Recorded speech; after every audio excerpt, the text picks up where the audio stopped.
illnesses, and they are more vulnerable to having a shorter lifespan than persons who did not have adverse childhood experiences. And of course, we know about post-traumatic stress disorder and so on. So all of these things make people vulnerable. Now, what are the most frequent disorders that people can have? Can anybody tell me which is the most common psychological disorder? Huh? Stress? All right.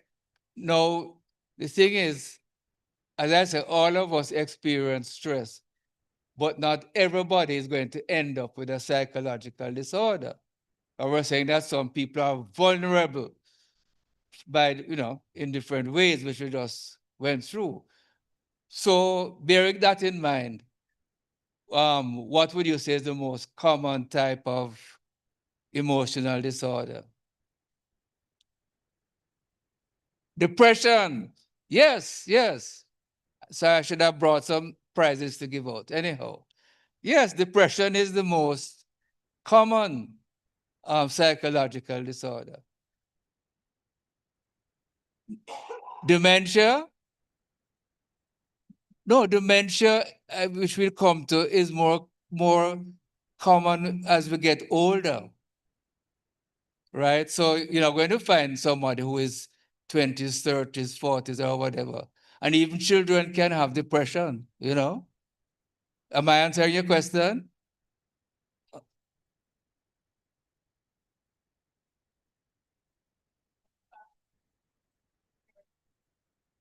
Or statistical? No.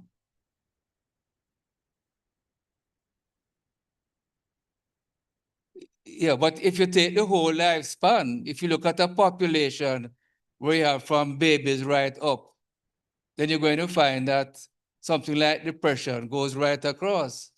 Because children can be depressed, 20s, 30s, 40s, 50s, but you're unlikely to have somebody, even in the 50s, who have dementia. All right? All right. Um, Anxiety disorders are the next most common, right? And this can include what we call generalized anxiety disorder, where people can be anxious for no particular reason.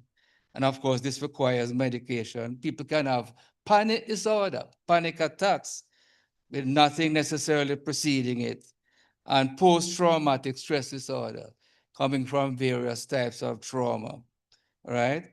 You have bipolar disorder. Sure, many of you have heard that, where people swing between depression and heights of mood called mania. And this may be accompanied by um, what we call delusions or false thinking, and also hearing voices and. So these are aspects of bipolar disorder. Then we have psychotic disorders, um, where one can experience a change of beliefs. Now, I'll give you one example of what I'm talking about. Um, they have had people who have committed crimes. And be careful when I talk about this. Most people who have psychological disorders are not violent. But I'm just giving an example of changes of beliefs. That if somebody is going to go to court who has a psychological problem, the court very often wants a psychologist or psychiatrist to check that person to see if they are fit to plead, whether they are guilty or not. If the person is delusional and has false ideas, right, and feels that a voice told them to do this or that, that person clearly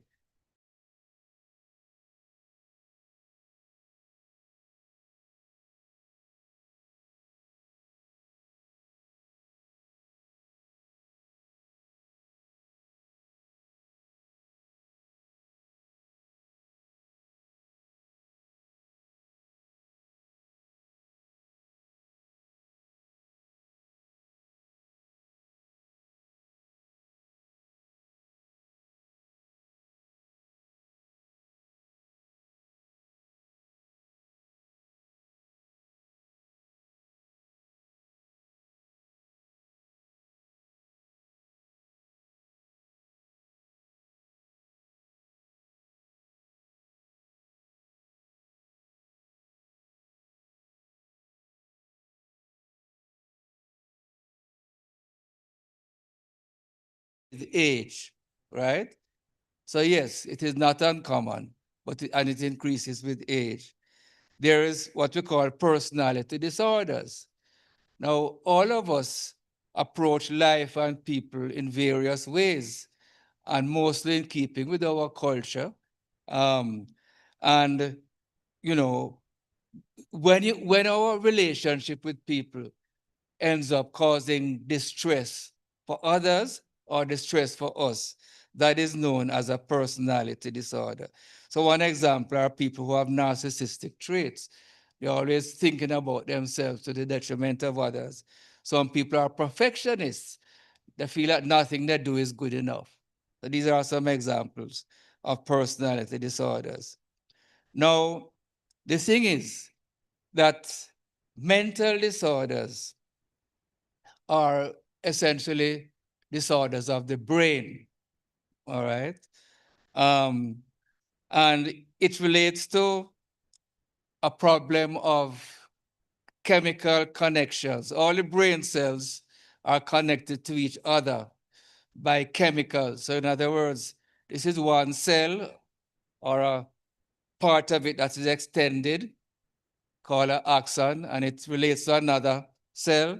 And in between, it's chemicals such as dopamine, for example, or acetylcholine and other things, serotonin and so on, that connect these. And it is a problem with this transmission that's responsible for most psychological illnesses.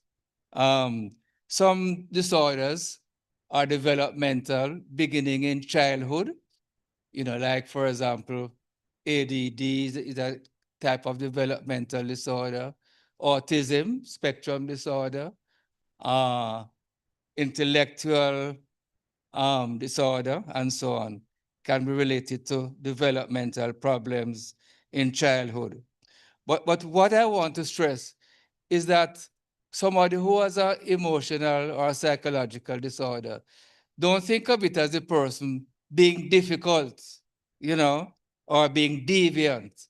It is a problem of the brain. I hope that's clear with everybody. And of course, dementia, as we spoke about earlier. In that case, the brain cells themselves begin to die and begin to fall out. And that's why I say it's irreversible, it deteriorates. And that causes the changes in dementia. All right?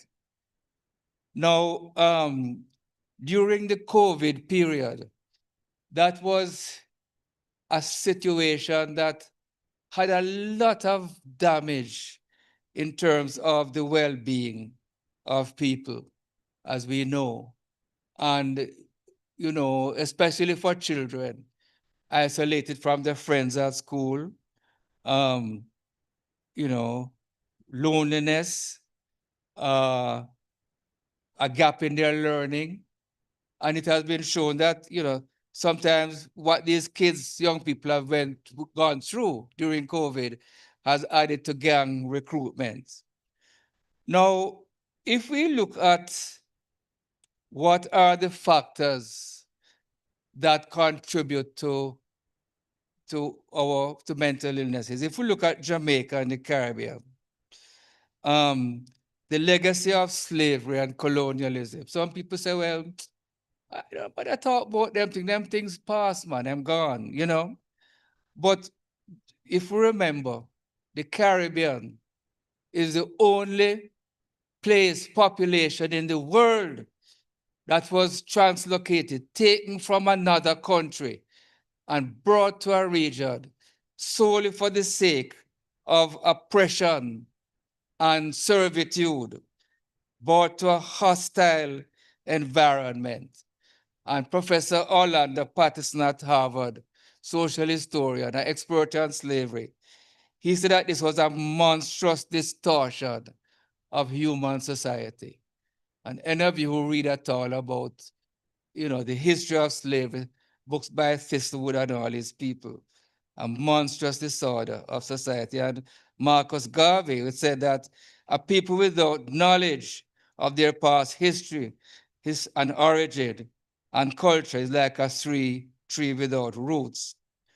Now, what are some of there are certain risks that when people are exposed to these risks, they are risks to having a psychological illness, a risk to having a psychological illness.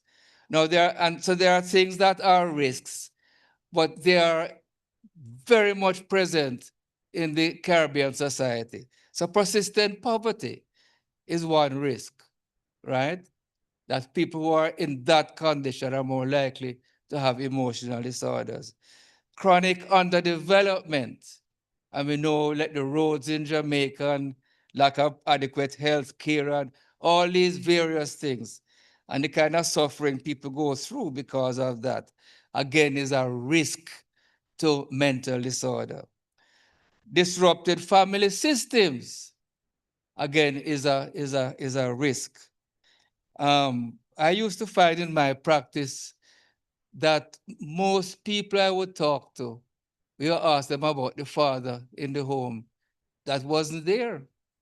And there are several people who, were traumatized. I remember the case of one young lady. She didn't feel any connection at all. So she got the telephone directory and looked up and she saw her name. So she decided to call that person. As God would have it, it was somebody in the wider family. And you know that those people took in that young lady and made her a member of the family. And that's how she was able to continue to make it in life. So the aspect of the family system is very important. And that's why I'm hoping that, more and more we can get back to talking about marriage enrichment in our church, talk about single living and all these other things, divorce and what have you. All right. Now, color class stratification is also a risk factor. If you live in a society where you feel that you're a second class citizen, in Jamaica, we have this thing where they say, what they say? Um, if you're black, stay back. If you're brown, stick around. If you're white, you're right. Have you heard that before? you know, so we have that sort of stratification, and why bleaching becomes so popular because of that. And the fact is that I've gathered that people who bleach, they will report that they have a better chance of getting a job, that type of thing.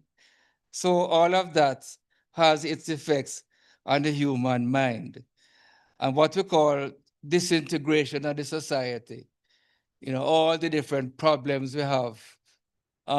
Jamaica, we talk about bad mind and red eye, you know, and how people can work with one another. We're in a fractured society. And that also contributes. Cultural undermining that we have spoken about, where our culture, so, for example, we neglect to recognize that Jamaica is a bilingual country, you know, and we certainly know that in proper education, that if you teach a child in both languages, you say, okay, I remember there was a little joke about a teacher who took some kids to Kingston from the country. And one of the children said, teacher, cup on the dog.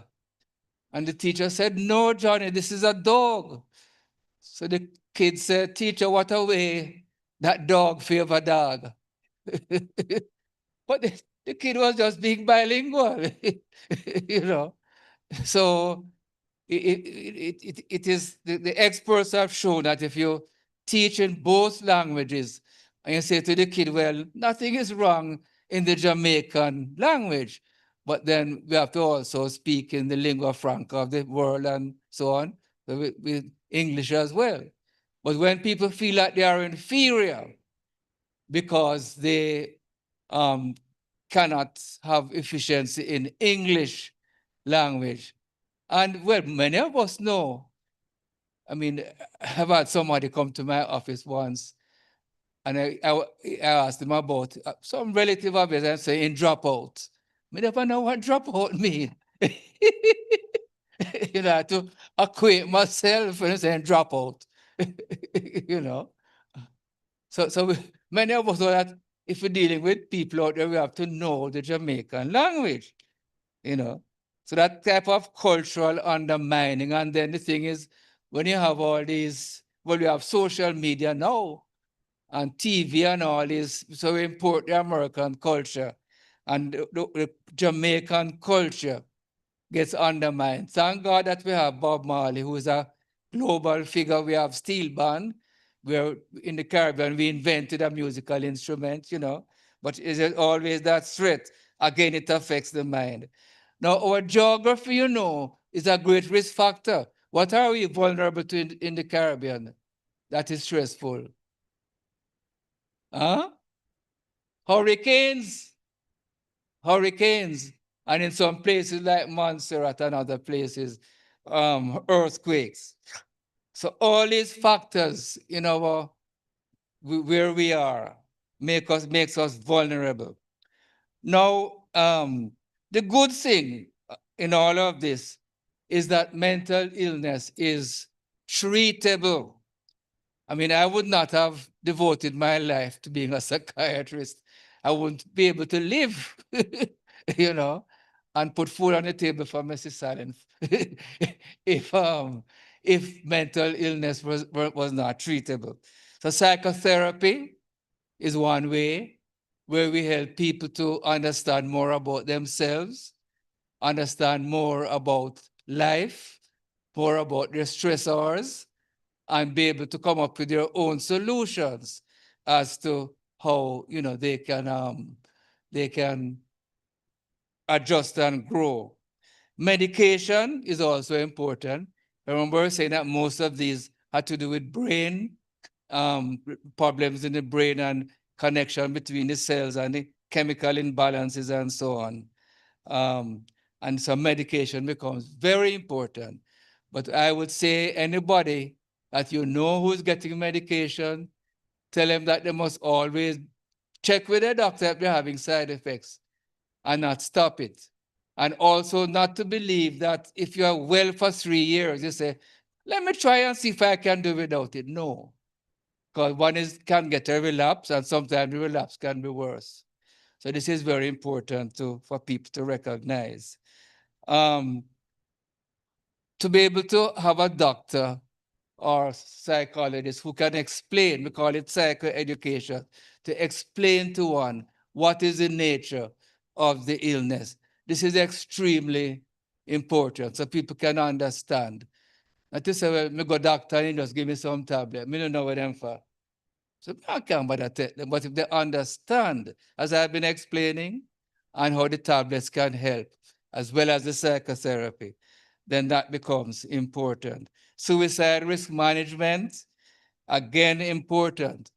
And another time, we can probably go into being able to assess when somebody is at risk for suicide. But I'll just quickly say some things that men are more vulnerable, older people are more vulnerable, people who are single are more vulnerable, people who are depressed are more vulnerable, and people who, as well as being depressed or psychotic, and being psychotic, they are more vulnerable. But I remember early in my career that there was a gentleman, he was a professional person, middle-aged, and he was very depressed, very, very depressed. Now, it is important, even for you, if you know somebody who is depressed, find a way to ask, boys, you feel like giving up, you know, you sometimes feel that you'd be better off if you weren't around. Don't be afraid to ask those questions. You're not putting ideas in people's head. You with me? Because if it's there, it's there. And it's better if they can admit, and there may be some kind of intervention that you can make. But with this gentleman, I mean, I say I was just starting, and I didn't get enough into these areas. And you know what the man did? He walked out into the sea and drowned himself. I never forgot that. I mean, my mentor was one of the early psychiatrists in Jamaica. Dr. Cook said to me, well, you can't win them all. And, we have to learn from experiences. And he said to me that sometimes if people want to kill themselves, there's nothing we can do to stop, But the point I'm making is that we have to recognize that this risk is a part of psychological illness. Okay.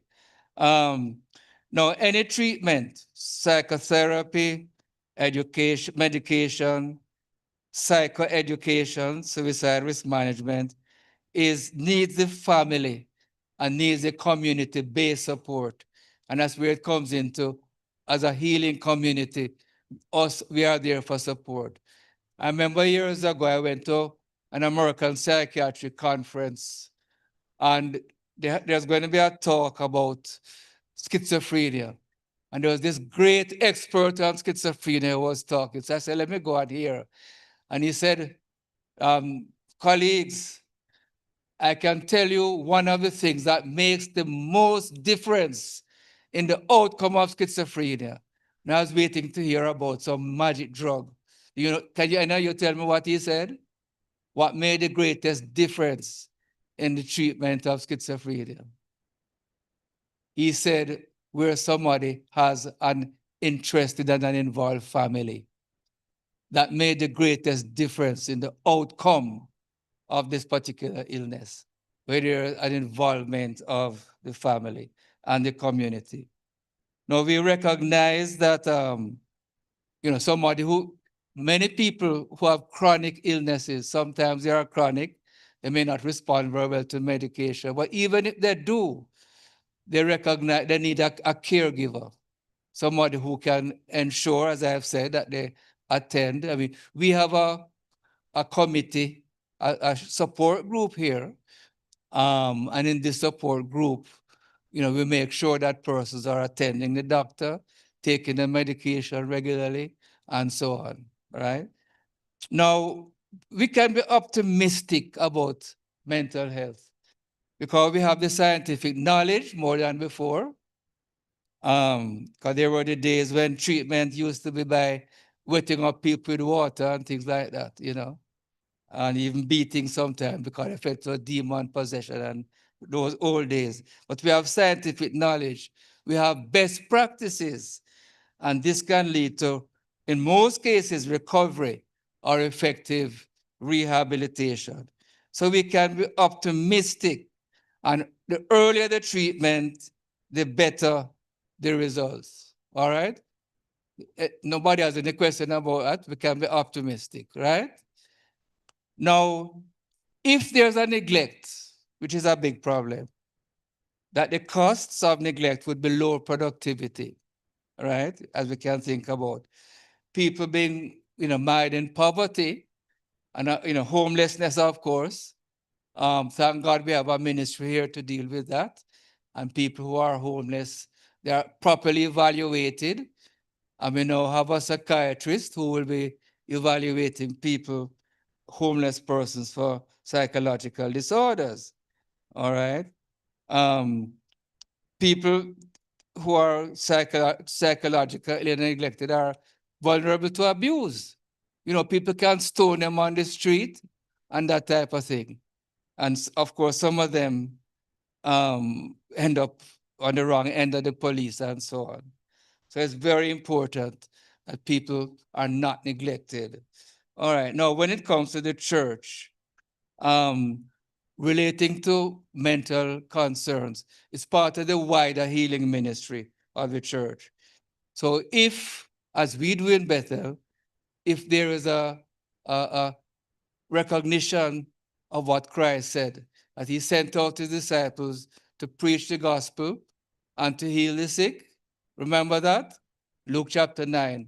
And later on it says that Christ himself, that, a lot of people came to him because he himself, Christ, went around proclaiming the kingdom of God and healing the sick. And that is the mandate we have gotten from Christ today as his disciples and apostles who are sent into the world. It's our challenge as the people of Christ to preach the kingdom in our evangelism and healing the sick, because proclamation of the gospel is, is a sign that points to God's work on the cross to heal, but it's also there is that demonstration of the gospel. The gospel and the kingdom has to have practical effects. So that demonstration comes in healing, because through his stripes we are healed, and salvation and healing are all practically the same, because as we become restored from our separation with God, if you think of a child who leaves his or her parent, runs out on the road, the child could be hit because the child is vulnerable, no protection. And as we are separated from God, we lack protection. We are vulnerable to all the risks that I was speaking about, as well as spiritual, the work of the devil and so on. So the work of Christ on the cross, the work of the Spirit, the gifts of the Spirit that the church has, the community of the Spirit that we have, teaching for growth, that we have, ministry of prayer, all these things peculiar to the church and not to secular institutions. We have all of this, which can then benefit persons with psychological disorders. Now, of course, when we think about what is health, we recognize that the Bible talks about wholeness. So it says that in 1 Thessalonians um, 5, verse 2, I think it is, that may the God um, of grace sanctify you wholly, and may your body and spirit be sanctified until the coming of our Lord Jesus Christ. So then that health is harmony or wholeness between the individual and body, mind, and spirit, between the individual and others, the individual and the environment, the individual and God. So all of those things need to be looked after as we think about psychological concerns.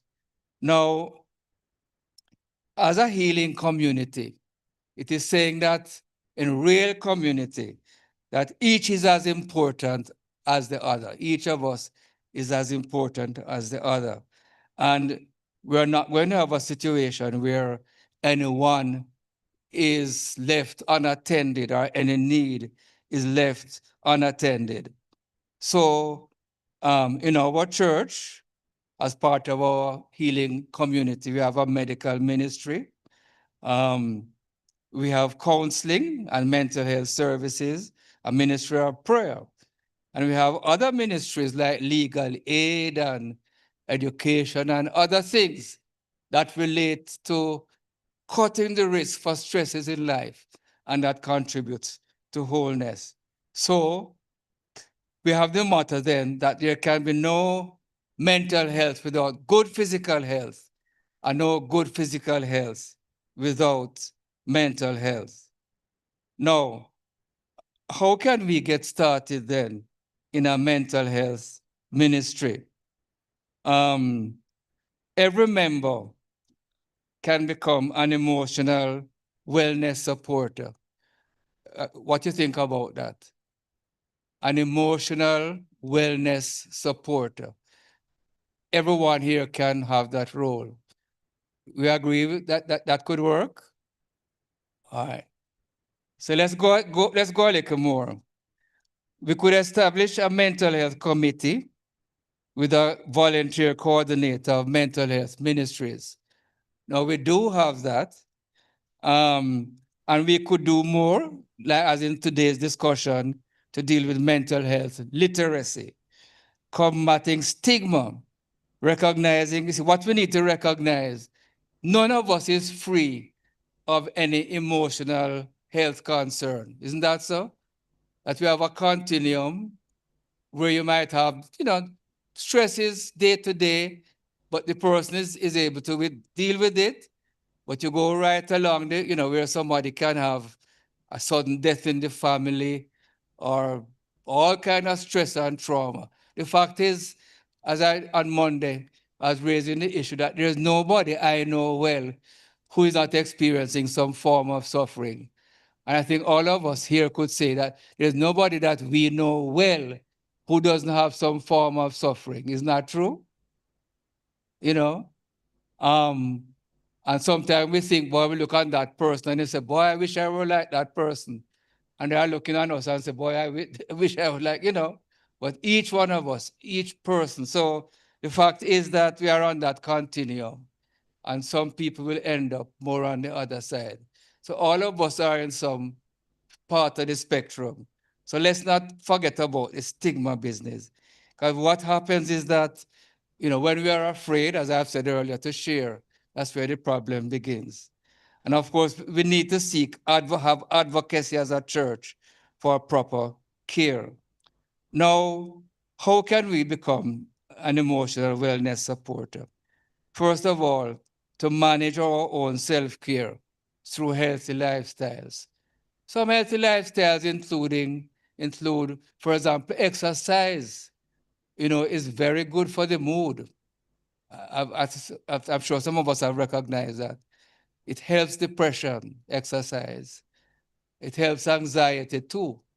Gives us a greater sense of stamina. And we can focus better and deal with life better. Anybody can say that that is true for them? Anybody? Exercise? Yeah, all right. They probably need more of that. But I can guarantee you it is helpful, right? And the other thing, think of health, healthy eating, active living, togetherness, and hanging loose. So healthy eating, you know that we have bacteria in our gut. Well, anybody know that these bacteria is 80% of our immune system? You knew that? The bacteria in our gut, right? So what it means is that if these bacteria are not functioning well, it can affect our mental health too. So that's why when you eat green vegetables, fruits, nuts, and seeds, high fiber, and a lot of antioxidants and so on, that these, feed the healthy bacteria and then affects our mental health. In fact, it is said that we have a second brain in our gut, second to that brain, all right? So healthy eating, active living, we spoke about exercise. Recreation is very important. Um, and of course at Bethel we have several activities where we can come to, fellowship and other things, where we can have fun as well as, worship. So that is also important. Togetherness, of course, with God and with others. And research has shown um, a study of Harvard men for over 70 years. And what they have found is that the Harvard men who live the longest are those who have meaningful relationships. And it is known now that in America, there's an epidemic of loneliness. Have you heard of that? That the Surgeon General has spoken about an epidemic of loneliness, and that the effects are as bad as the effects of smoking and drinking on people's health. So, we need to bear that in mind. Of course, older people are more vulnerable, but then that is something that, um, as a church, as emotional wellness supporters, we can do. So what we can do then, as well as self-care, and sleep is also important. Adequate sleep. People are vulnerable again without adequate sleep, right? Okay. Now, the other thing we can do, as well as self-care, is begin to observe, be aware of persons around us.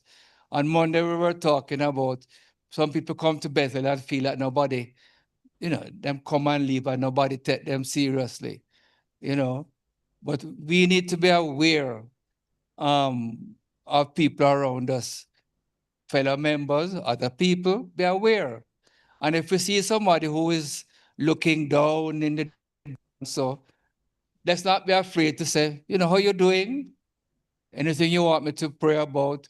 And ask the Lord to lead us and guide us, as to how we can be available to that person and become aware and be able to reach out and make ourselves available and accessible. What do we think about it? Is that kind of too good to be true, too idealistic? Huh? Sorry? Okay. Somebody over here will speak saying something. All right. So we think it's possible. And of course, with the guidance of the Spirit, it can also work. All right. So remember that each of us is our brothers and sisters keeper. Right? Rejoice with those who rejoice, weep with those who weep. And it says in Galatians, do good to all those of the house, especially those who are of the household of faith. All right. And it speaks about, of course, pray for one another, confess your faults to one another, and pray for one another that you may be healed. The effective, fervent prayer of righteous people avail much. So that's part of being an emotional wellness supporter. Now, as we reach out, we're going to spend time to listen, empathize, while being respectful and confidential. Now, that confidentiality is important because if people here we are talk people business, they say, I talk to that person. So we have to ask the Lord, give us that responsibility to keep things to ourselves, not even to the spouse, All right. Um, Now, listening saves lives. What we think about that? Listening can save lives. And sometimes you have had the experience where somebody comes and starts to talk, and you just say, yes, tell me more. That must be difficult for you. And they come back and tell you some weeks later, thank you for helping me. You didn't do anything but listen. Have you had that experience? All right. And emphasizing. And of course, referring the person to a professional. And when we do so, we can actually, if necessary, go with the person to help them to feel more supported. Um, and we can also provide or recruit practical assistance when a person maybe have practical needs, and help the person to become integrated with social relationships and the spiritual life of the church. And the most important thing is to pray for that person's healing. All right? So I hope this gives us some ideas. Now, remember that in Jamaica and in the Caribbean, we are very resilient people, isn't that so? That we have many hardships we have endured. And certainly as a psychiatrist, one of the things I've been most impressed by is how people can be resilient. And I said, boy, if I were in some of my patients' shoes, I wouldn't cope as well as them. Resilience. And then we can overcome barriers to collaborating with others within and without our church, outside our church. And of course, we can start small in whatever we are doing. It doesn't have to be big, but start in a small way. So, with this God of power, who we have, He gave them power and authority. With this God of power, all things are possible. Thank you for listening.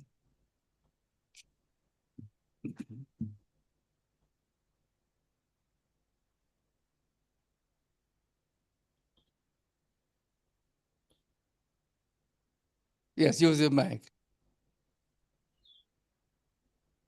Good evening. Thank you for the presentation. So I have two questions. The first is when you were launching off into your presentation, you said that mental illness is not the same as demon possession. And I've always wondered, how do you distinguish between which one is mental illness and which one is demon possession, and is it distinguishable? So that was one question. My second question was with relation to housing of persons who have mental illnesses. And I must confess that um, I've been very interested in this topic more and more as there's been a move in the legal fraternity to assist persons who are behind bars just because they have a mental illness and we can't find anywhere to place them. So, what is the option for placement or housing of persons who have a mental illness and their family is not coming forward? All right. The first question is important because I was pointing to several things that could work together and to make people vulnerable. Um, and of course, as we said, separation from God and so on, the spiritual aspect.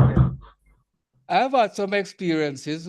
I remember one, there was a lady who she went to somebody who was, I can't remember the name of the type of alternative treatment it was, but they had her chanting certain chants, and she had to bring certain things like flowers and fruits, and what they call votive offerings. I'm not sure who the offerings were to.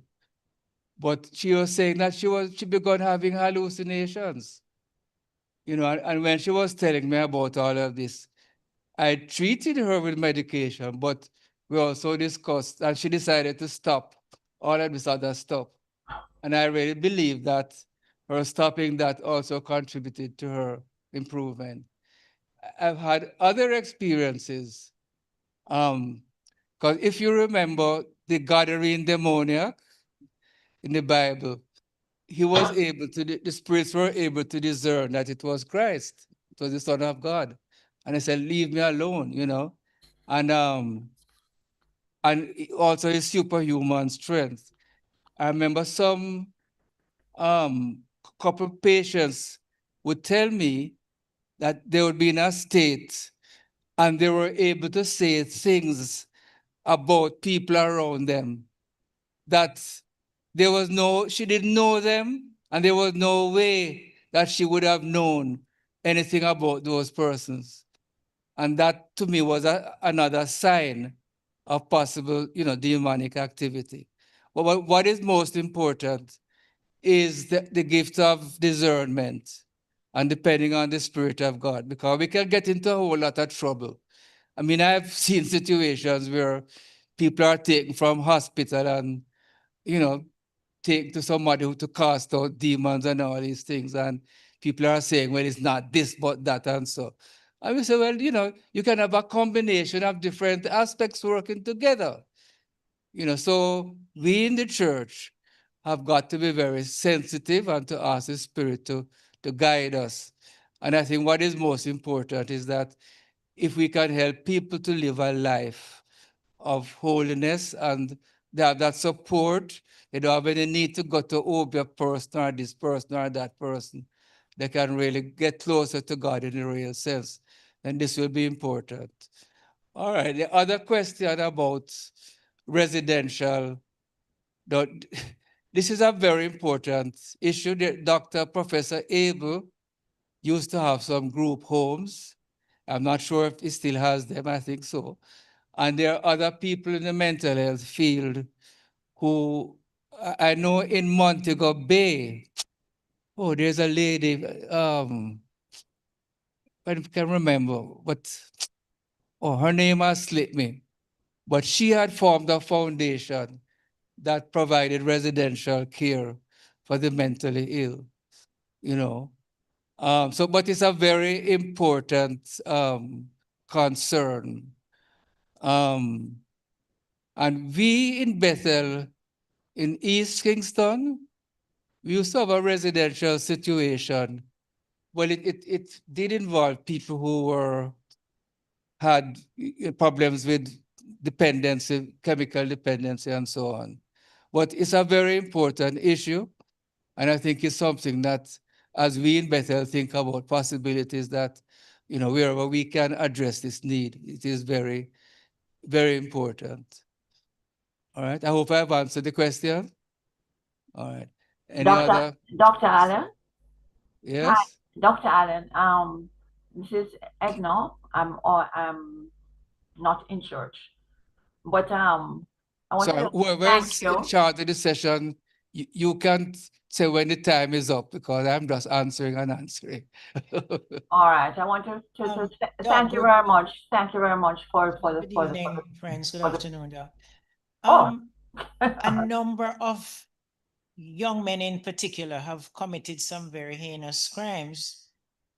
I think particularly of a young man who lopped off I think, the heads of 4 of his relatives somewhere in Clarendon, I think. And I firmly believe that somebody like that couldn't be right in his mind.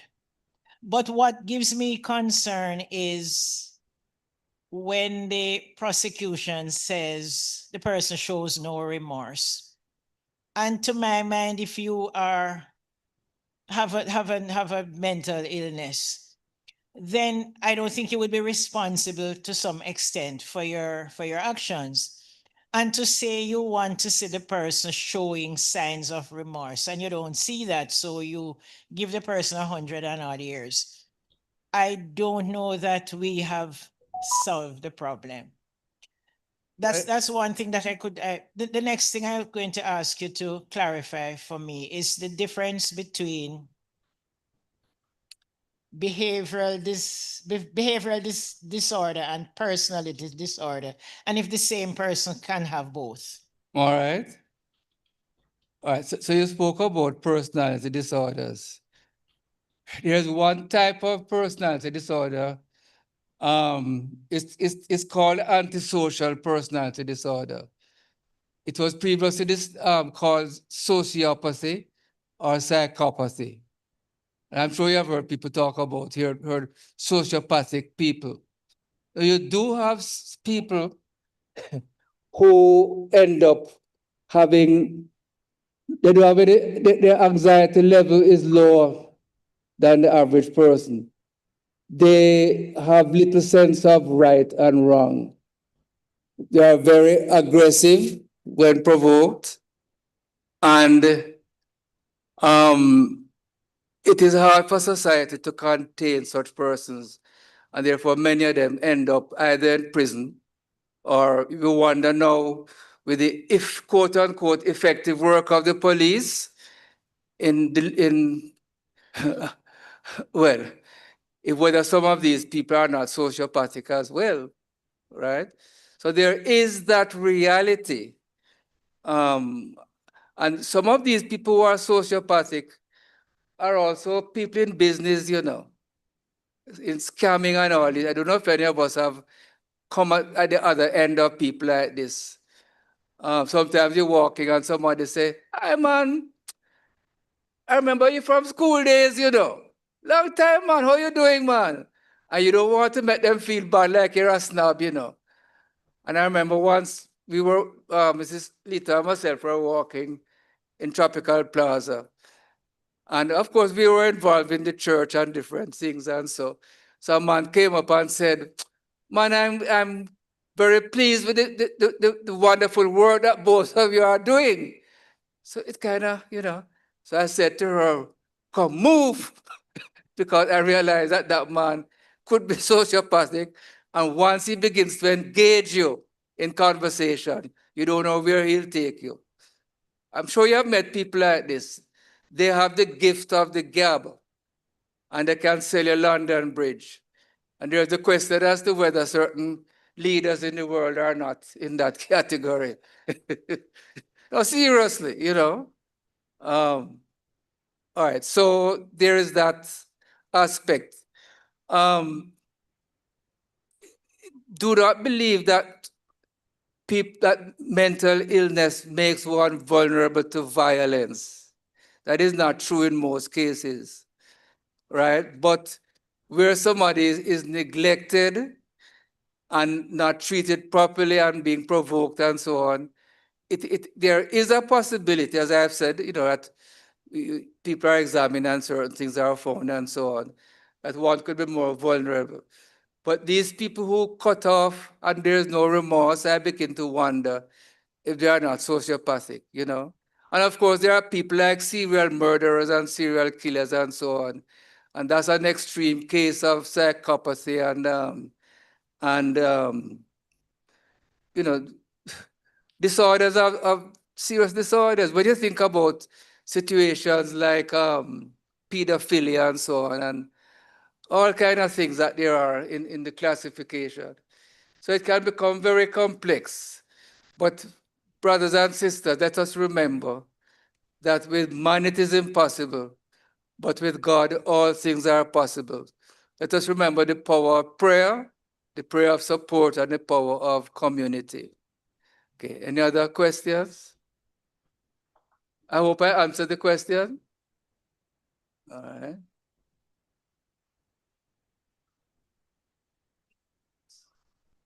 Oh, yes. Now, children who some children can have what we call conduct disorders or behavioral disorders.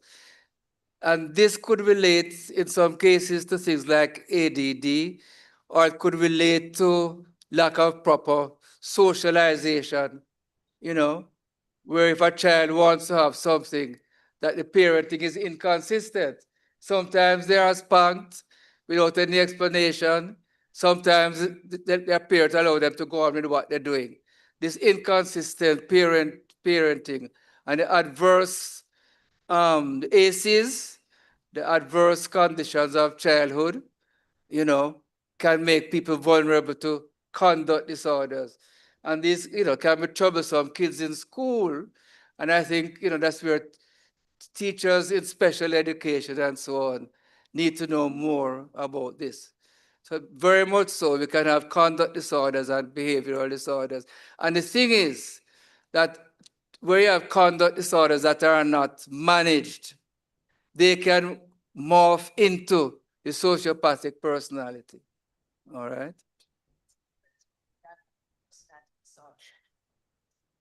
Well, you, you have other types of personality disorders. I give an example of people who are very focused on self, like narcissistic personality disorders. We have some people who have what you call obsessive compulsive personality disorders. People who are perfectionists and they overwork themselves. On Monday, some of us were talking about some of us in the church who tend to overwork and neglect that work-life balance. So people tend to worry excessively neat and worry about neatness in the house, and the cushion is fluff, they have to straighten it back out and so, you know. You have some people um, who are what we used to call schizoid, what is the other word, but who tend to keep to themselves, who tend to be shy, introverted. There's another name which I can't remember right now. But you have some people with those type of traits. All right. You have some people who are known as borderline personality disorders, who shift from believing that you love and like them and feel in the next minute that you hate them. And these people can get into rage and anger. You probably know people like that who easy to get into anger, easy to get into a rage. And sometimes also can abuse substances as a way to cope. So you have a whole variety of different types of personality disorders. There's a histrionic type of person who is seductive and, always darling and stuff like that, so different types. All right. I hope I've answered the question. All right. Good evening. Yes, ma'am. Persons who suffer from mental disorders and are on medication, but they end up relapsing because they don't take the medication, because they don't like how the medication make them feel. Why is it that the medication that they're given make them feel like zombies, that they don't want to take it? All right, now this is extremely important. And this is why I'm saying it's important to have a relationship to a doctor, or even your GP, you know, who might have referred one to the psychiatrist. But I always used to say to my patients, look, call me. If I'm with a patient, leave a message with my receptionist and let me talk to you. 'Cause I don't want you to come back to me and you stop the medication for 2 weeks, you get into a relapse because of side effects. And the other thing is that I used to give a handout where I used to tell people about the possible side effects of the medication. So it's useful to be able to work with somebody who can, discuss this with. Don't be afraid to ask questions. Tell anybody you know. Don't be afraid to ask questions. All right. And I guess there are, as I say, you have a GP. Hopefully, we all have a GP or the clinic here. We can call and find out this is what's happening to me, what is happening, and so on. But it's very important to have that type of relationship with our doctors. Right? Well, some people go online and ask Dr. Google and so, you know, but sometimes that may not be the best thing. Dr. Allen? Another question? Yes. Comments or? Yes, Dr. Allen? I don't know if you're hearing me. Dr. Allen, are you hearing? Come to the mic. Oh boy, look like us online can't ask questions. I agree. Us online can't ask questions. Because I tried, but it didn't work. Yes, looks like they're not hearing us. Watching television? Yeah, television watching. Because the reason why I asked, I was watching this little boy and he was showing some emotions, and then he run off and eat some grass. And he said that it is from Popeye the Sailor Man. So that's why I asked. Well, the thing is that that is very interesting. TV can show some very unrealistic things, and that's why I think it's important to have a good parent-child relationship. That if we see certain things on TV, we can talk to our parents. Mentorship is very important, and in the church here, we need to focus more on mentorship. Have somebody to talk to, ask questions, But because TV can show some horrible things, really. Have any of you ever watched this thing called Dexter? Some very horrible things. CSI and all these things where you see and look, doing post-mortem on people's bodies and things like that. So it's good to know what your children are watching. And of course, social media, it's also good to know what they're watching on social media. In Australia, right now, I think the law provides for parents to have control over children's use of social media. And in school, they can lock off, prevent kids from using social media. So we need to have a great sense of responsibility. It's very dangerous to let this thing, you give them a tablet as a babysitter. Many children are given these tablets so the parents don't have to worry about them. And that is very dangerous. So yes, we need to know what is being watched on TV and social media and so on. And we can discuss with our kids. And a lot of things happen because on the phones now, some of these kids are sexting, you know what that is? And showing one another all kind of stuff, pornography is happening in our schools, you know. So we need to really have a sense of what the phone, how kids are using the phone, and have that good relationship with children, mentorship and so on.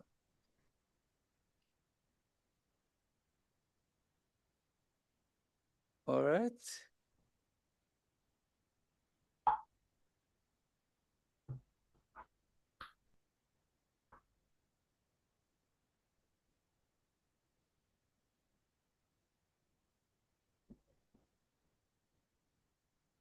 So, if you are a Christian, you're baptized, you're a Christian, why would your brain, tell you to even think of committing suicide? Shouldn't your faith be so firm that you don't think of committing suicide? I'll give you a simplistic answer. Most people, when they're getting older, develop what? Arthritis, see? Back pain, knee pain, so? Neck pain, and all those things. That's a disorder of the joints. We can have kidney disorder, heart problem, all kind of different problems in the body. The brain is a part of the body.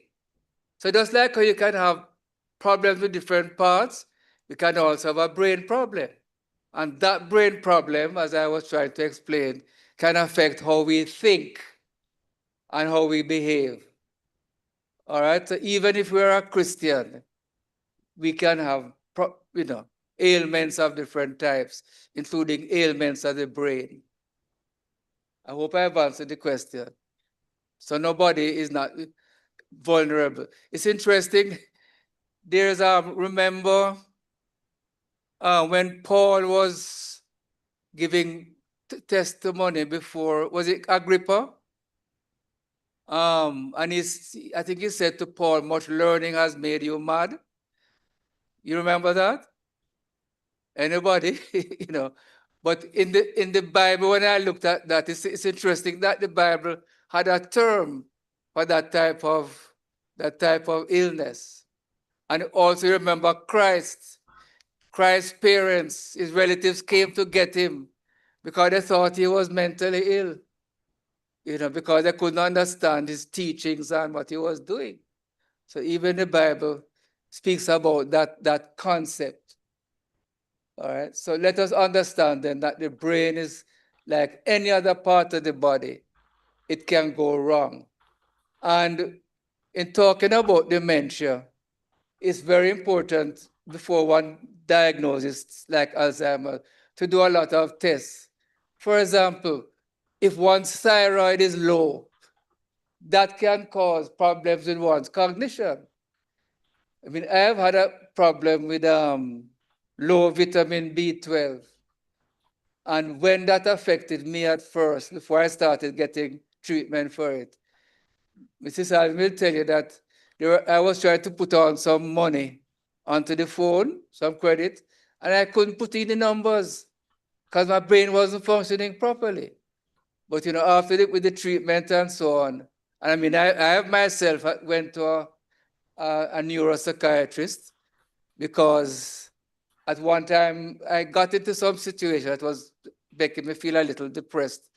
And it was affecting my concentration. So he tested and so on. And of course, I work through these things, and I mean, my mind is as sharp as anything, you know. But he was wondering at one time whether the B12 deficiency may not have played a role.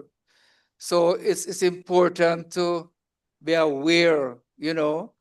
So anytime if you're not sleeping well, if you're not eating well, if you're feeling sad or unusually anxious, you know, and you can't shake it, you find yourself being irritable, you know, things like that. And even when circumstances improve, your worrying and concerns are beyond the circumstances. Go onto your GP, go and get yourself assessed, you know, If you find that your memory is not as good as before, have yourself assessed. It's better to be on the cautious side than something to come on when it's you have problems in your life and otherwise. All right. And of course, we'll have the persons, the emotional wellness supporters, all of us who are there for one another.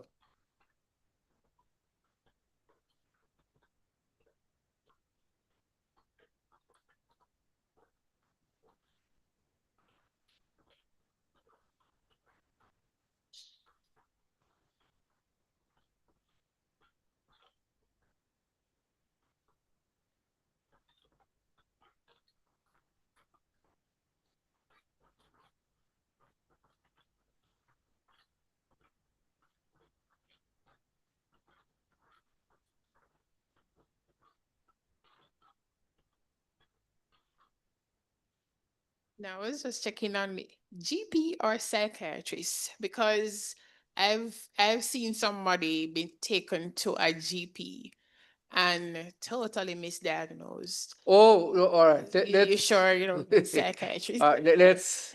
All right. Okay. Let's say psychiatrist, right? But there are some good GPs who are sensitive to these things. So you have to know your GP, but or psychiatrist. Sometimes it may take a few weeks to get an appointment, and in the meantime, one could be seeing a GP who is well acquainted with these things. But you have to know your doctor, right? So, but the psychiatrist is the pivotal person, right?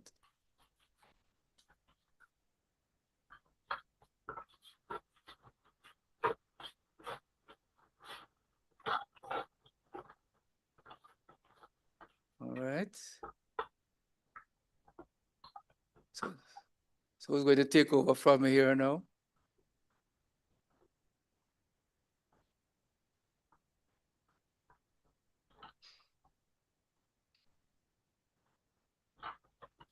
I don't know if we're supposed to be on Zoom. Well, I wonder if there are any questions from Zoom. We don't want to leave out those persons. Dr. Allen, we have been trying to ask questions, but... Oh, my Lord. Well, let's go ahead with that then. Edna Walker was trying. I was trying earlier, but nobody was listening to us. Lord have mercy. All right. Go ahead, please. Yes, Dr. Allen, thank you. Thank you very much for your discussion this evening and your presentation. When you're talking about the behavioral disorders, I'm just wondering if men or persons who abuse their spouses, if they're suffering from some disorder, because, well, yeah, let me just leave it there. There are two or three types of situations. One, you have people with a narcissistic personality disorder who are extremely selfish and they want to be in total control of their partner out of that extreme selfishness. So some of these people, for example, will abuse their wife because food is not put on the table in time. And they have a vested interest in making the spouse feel incompetent. Yeah. So sometimes if they boil the egg, they say they don't want boiled egg, they want fried egg. And if they're fried egg, they say, no, what kind of foolishness, I want boiled egg. And, they work on the spouses so much until the spouses totally lack confidence. Yeah. I'm sure you've heard of situations like that. Yeah.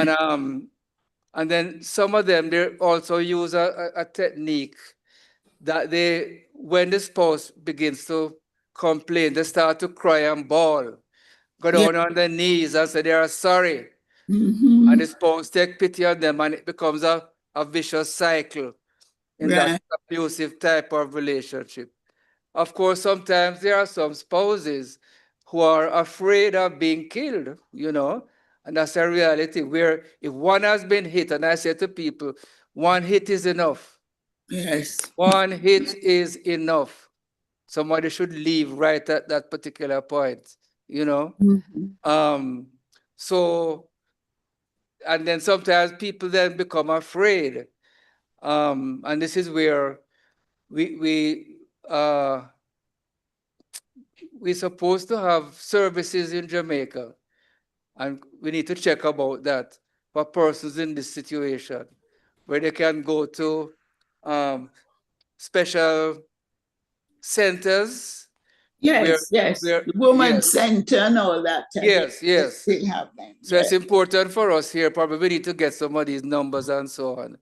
The other issue around this, you know, is that there's a view in some churches, it's not in Bethel, I don't think, that the man must be master of the house, you know? And if a woman complains, she's told that she must subject herself to the man more, and she's seen as a troublemaker, you know. But as we are talking here, you know, hopefully more and more churches can become sensitive. So this spousal abuse thing is in itself, I probably need a special session to deal with that. It can be a serious problem. People sometimes can have what is known as pathological jealousy. Yeah. If they see the spouse, both ways it can work, talking to somebody else. You know, they assume right then and there that the wife looking man or the husband is messing around, you know. So you have this pathological jealousy, which in itself can be a mental disorder, part of what we call paranoid psychosis. Yes, yes. All right. Right. Thank you. Yes, in watching the movies, sometimes you know you really wonder. You know, it's as if the work on the female until she, you know, gets really lack of, she lose all confidence in herself and there. Yes. Yes. Any other online questions? Oh, Dr. Allen, can you hear me? Yes. Oh, yes. Okay, because I was trying sometime and Celia said. Okay, and I just endorse what Celia said about thanking you for the presentation. Now it was a very broad presentation, Dr. Allen, and it had a lot to be covered, right? Thank you. But I imagine that the different ministries that we have will take their the different areas of your presentation and expand on them in their own time, because it was really quite a lot. Yes, but something that just came out to me, which I was going to ask you, it sort of didn't have anything to do with the mental part of the presentation, but you did say something about somebody who had gone to the doctor and she came back and she said, why she get them tablets, you know, she never know is what I'm good for, but this is what the doctor give her. I've heard that type of thing quite often. Does the doctor realize he has a responsibility to let the patient know exactly what he has found, or to say something about the person's condition so that they can understand what is happening to them? Because I've heard quite a few people saying that the doctors don't say anything, right? Them don't know. Them just give them tablets. Them give them medication. And then next time they say, come back in 2 months. And when them go back, them say, all right, okay, that never worked. Let me change it and so on. So quite a few people I've heard say that. Shouldn't the doctors have that realize their responsibility in even, what about the term now?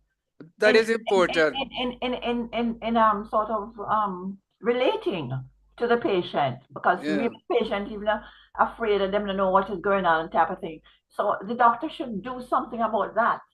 But that is important because even though I'm a psychiatrist, but every patient I saw, I would go through a quick routine. Because I'm saying, apart from the psychological problems, do you have any physical illness? Yes? Are you seeing your doctor regularly? Yes or no? If not, what are you going to do about it? Are you taking the doctor's medication regularly? Yes or no? Are you having any side effects from my medication or from any other medication? Yes or no? So I want to know that all my patients, that they know the figures, the blood sugar, cholesterol, all these things, that they have an annual checkup, that they are seeing the doctor, and whatever medication they are tolerating. Because I don't want to treat somebody for an emotional problem, and next thing they go out and they are sick otherwise. Yes, Because, I mean, that affects the mind as well. of course, it happens. It happens. So we have to say thank you for you because you don't Yes, do that, and which is good.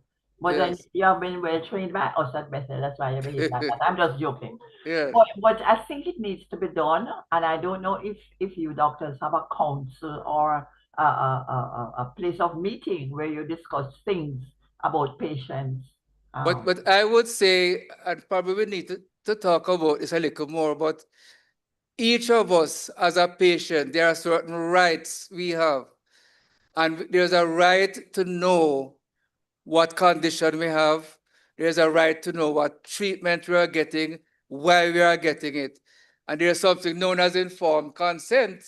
If somebody is going to have surgery, for example, don't you sign a consent form, right?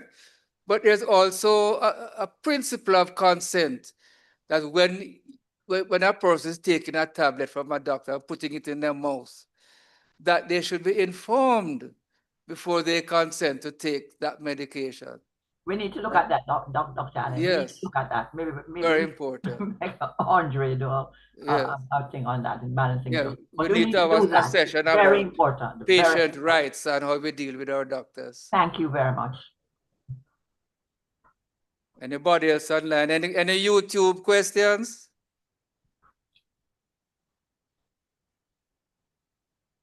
Any YouTube questions? All right.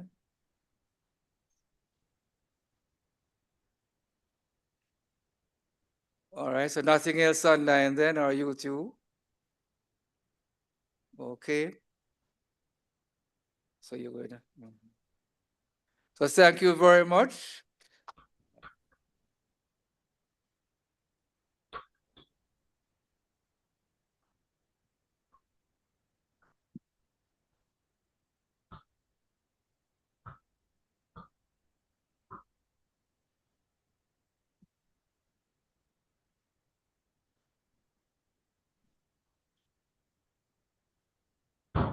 Sisters and brothers, it truly was quite a detailed, informative presentation.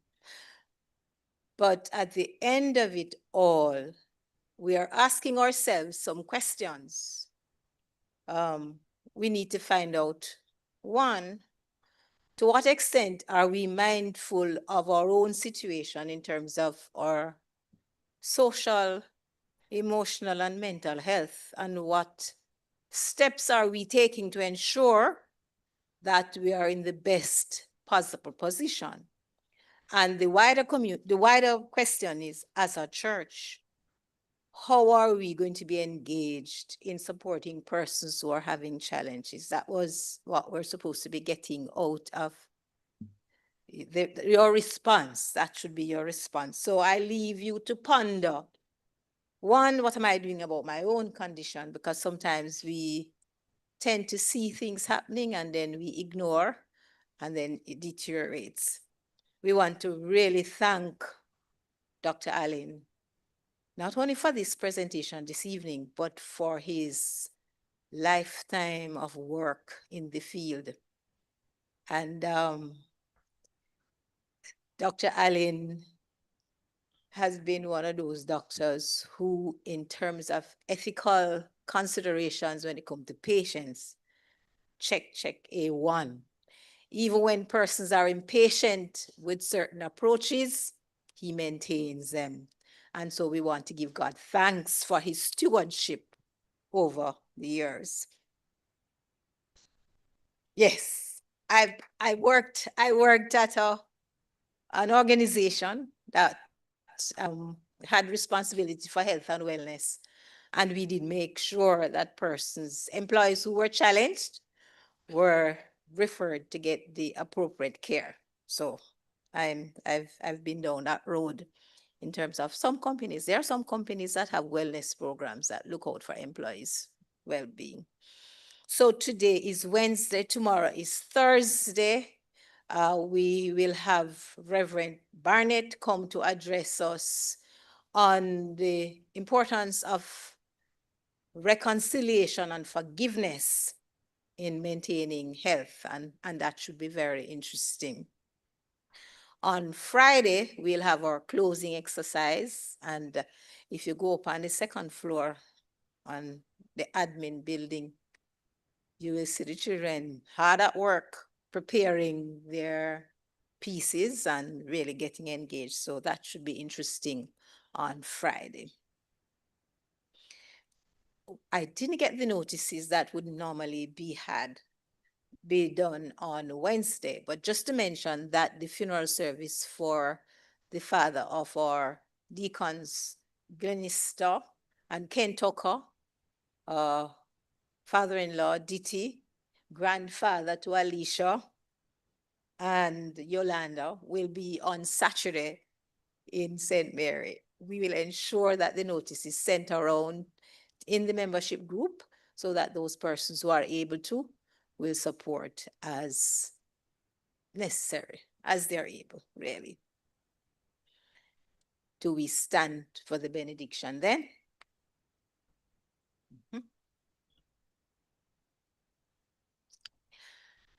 The Lord bless us and keep us. The Lord cause his face to shine upon us. The Lord lift up the light of his countenance upon us and give us peace now and forevermore.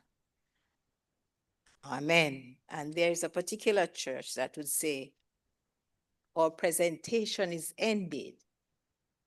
Go forth to love the Lord and serve your neighbor. Amen.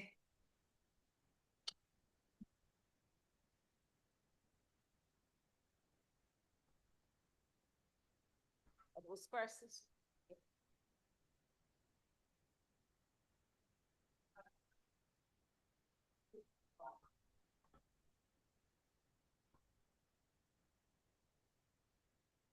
Doctor.